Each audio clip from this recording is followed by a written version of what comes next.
Hola, soy Gabriel Colchón y les doy la bienvenida a Expreso de Oriente. Vamos con los titulares.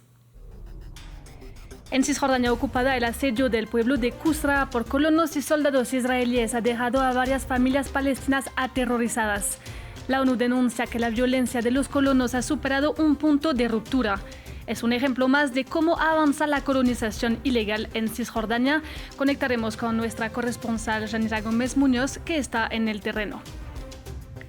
El memorando de entendimiento firmado por Irán y Estados Unidos hace 2 meses y que preveía negociaciones para alcanzar el fin definitivo de la guerra ha expirado, y eso sin acuerdo ni prórroga de la tregua.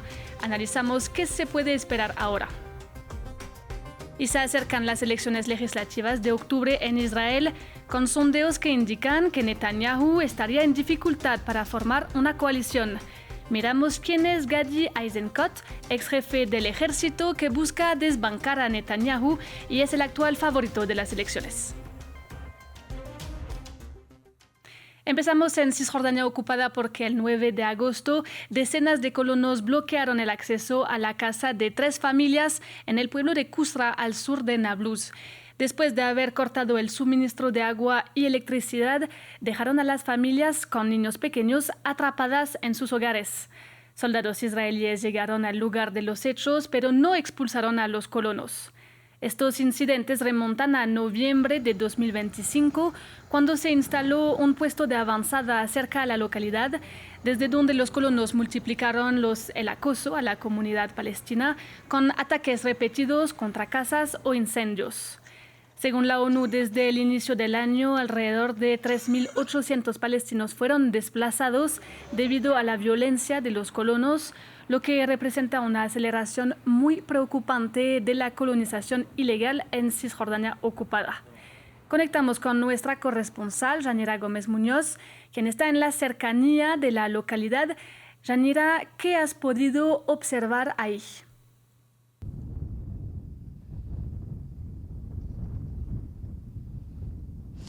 Sí, hemos constatado que lo que empezó como un asedio de 50-60 colonos ha mutado en un cerco del ejército israelí con el argumento de proteger a los palestinos. En teoría, el ejército ha declarado el área zona militar cerrada y nadie, ni prensa ni activistas, podemos entrar. Pero los colonos siguen moviéndose libremente y, aunque en menor número, siguen llegando hasta la puerta de las familias que aterrorizan. Los soldados además han tomado las casas vecinas como posiciones militares y hasta se han instalado en una de las 3 casas sitiadas. Las familias se han agrupado en los otros 2 hogares. Hemos hablado con ellas por teléfono desde este valle, viendo sus casas, y explican que ahora entre colonos y soldados se sienten en una cárcel dentro de una cárcel. Tras 8 días en los que los colonos les han cortado varias veces el agua y la luz, ahora los han recuperado, reciben comida gracias a la coordinación de la ONU y la municipalidad de Qusra, pero tienen claras 2 cosas: que su encierro va a continuar, pero que esta es su casa y no la abandonarán, porque si se van, dicen, los colonos no solo se las quedarán, sino que irán a por otras y así sucesivamente. Y la ONU ha denunciado actos delictivos cometidos por los colonos con el apoyo o la aquiescencia de las autoridades israelíes para hacerles la vida imposible a los palestinos y obligarlos a abandonar sus tierras. Yanira, ¿cómo se lleva a cabo toda esta táctica en terreno? Buen ejemplo es que el primer día de esta violencia los soldados, en vez de arrestar a los colonos, rezaron y bebieron con ellos. Para los palestinos, ejército y colonos son 2 caras de una misma moneda. No solo los escoltan en sus ataques, sino que hay colonos que también están alistados o son reservistas, llevan uniforme y tienen armas más sofisticadas. Así se explica que el ejército más fuerte de Medio Oriente no haya sacado a un puñado de jóvenes. La política de Estado israelí es que cuantas más tierras palestinas mejor, para expandir el número de asentamientos ilegales bajo el derecho internacional, y en esa política la punta de lanza más agresiva siempre han sido los colonos. Hoy el nivel de apoyo que reciben es inédito, nunca ha habido tantos ministros, también colonos, que les hayan dado tanto dinero, vehículos, protección. Por último, hay que decir que Qusra está en la zona B de Cisjordania ocupada, en la que Israel controla la seguridad, pero la autoridad palestina administra. Sin embargo, los colonos la han convertido en la nueva diana tras expulsar a miles de personas en la zona C, en la que Israel domina todo. Pasamos a Irán y Estados Unidos porque el 17 de agosto el memorando de entendimiento entre ambos países ha expirado sin acuerdo o solución al conflicto. El memorando fue firmado por ambas partes el 17 de junio, dejando un plazo de 60 días para alcanzar un acuerdo de paz global. Además de respetar mutuamente el cese el fuego, Estados Unidos debía asegurarse del fin del conflicto en Líbano y levantar las sanciones contra Irán, y Teherán debía permitir el paso libre por el estrecho de Hormuz. Si bien se llevaron a cabo varias rondas de negociaciones, el protocolo cayó rápidamente. Con la retoma de ataques iraníes en el estrecho de Hormuz y ataques estadounidenses sobre Irán a finales de junio e inicios de julio. El 8 de julio, Trump anunció que consideraba que el memorando había terminado. El 12 de julio, Teherán volvió a cerrar el estrecho de Hormuz hasta nuevo aviso, y el día siguiente Trump restauró el bloqueo naval sobre Irán. Y tras otros periodos de ataques cruzados, el memorando tomó fin el 17 de agosto sin prórroga y sin acuerdo. El estrecho de Hormuz sigue parcialmente bloqueado mientras Omán e Irán están finalizando un acuerdo para su control. Para analizar el tema conectamos con Daniel Bachandeh, analista político especializado de Irán. Daniel, Estados Unidos e Irán se han acusado mutuamente de violar el memorando. ¿Por qué este no ha funcionado?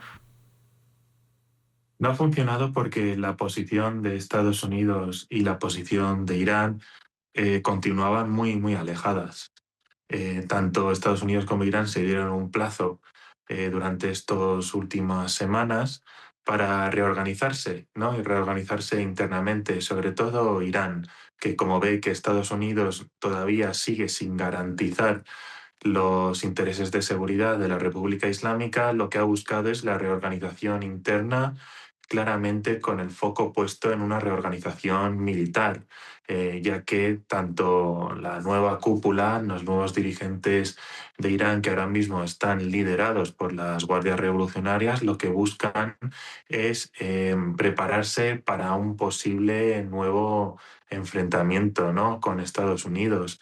Y es que el memorándum no ha funcionado tan bien porque Estados Unidos no iba a ceder en el tema económico, si bien lo había dejado por escrito, era para darse una especie de tregua durante este verano. Con lo cual yo creo que la clave reside en que Estados Unidos sigue sin considerar, ¿no?, los intereses de la seguridad de la República Islámica, mientras que dentro de Irán también se estaba dando una nueva reorganización. Y entonces, Daniel, ¿qué podemos esperar ahora? Es un momento muy, digamos, tenemos que tener mucha precaución. Tanto Trump como los dirigentes iraníes están en una situación, digamos, complicada, ya que ninguna parte busca ceder, todos intentan vender un relato de victoria que en realidad no se traslada en la realidad política. Por un lado, Trump lo que busca es continuar, ¿no?, usando la fuerza, usando una fuerza que claramente ahora mismo no está dando resultados, pero tal y como es la lógica interna, ¿no?, dentro del sistema político de Estados Unidos, ¿no?, dentro de lo que es una democracia, el líder político siempre es más sensible, ¿no?, a cualquier fracaso, con lo cual esta sensibilidad y esta perspectiva lo que hace es que utilice más recursos, ¿no?, para poder ganar en este enfrentamiento que solo conducirá, ¿no?, a un nuevo ciclo. Por parte de Irán, lo que vemos es que va a resistir, va a buscar esa resistencia, que es lo que ha marcado a lo largo de este último conflicto, y a través del conflicto lo que buscará es la cohesión, ¿no? Esa confrontación lo único que favorece es la cohesión interna dentro de las Fuerzas Armadas y sobre todo dentro de la élite política. El bloqueo naval que está propiciando Estados Unidos claramente daña la economía de Irán, pero, insisto, mientras tenga consolidado y mientras tenga cohesionadas las Fuerzas Armadas, podrá hacer frente a esta deriva negativa de la economía y de la inflación, porque los intereses de la República Islámica no son los intereses de la población. Muchísimas gracias, Daniel, por tu análisis. Un placer, gracias. Vamos ahora a Israel, donde se acercan las elecciones legislativas previstas para el 27 de octubre.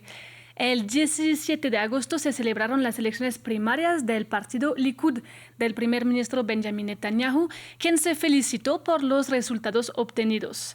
Si bien Netanyahu mantiene una fuerte popularidad dentro de su partido, los sondeos enseñan que es probable que no tenga suficientes escaños en el Parlamento para formar una coalición en las elecciones de octubre y asegurarse un nuevo mandato. Según los últimos sondeos, el candidato que obtendría más escaños es Gadi Eisenkot, antiguo jefe del ejército que hace campaña en oposición a Netanyahu, pero que mantiene un programa político en muchos aspectos alineado con el gobierno actual. Miramos en el siguiente informe quién es Gadi Eisenkot.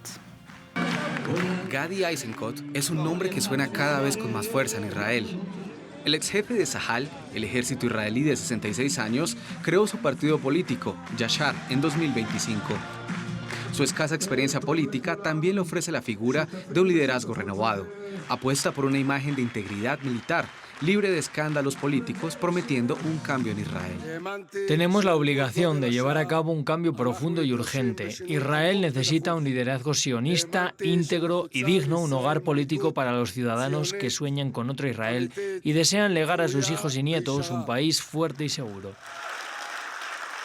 Feroz opositor a la reforma judicial, Eisenkot centra su programa en la seguridad nacional, con un partido integrado en parte por exmandos de Tzahal y del Shin Bet. Es un duro crítico de la gestión política y estratégica de la guerra en Gaza, donde perdió a su hijo y a 2 de sus sobrinos.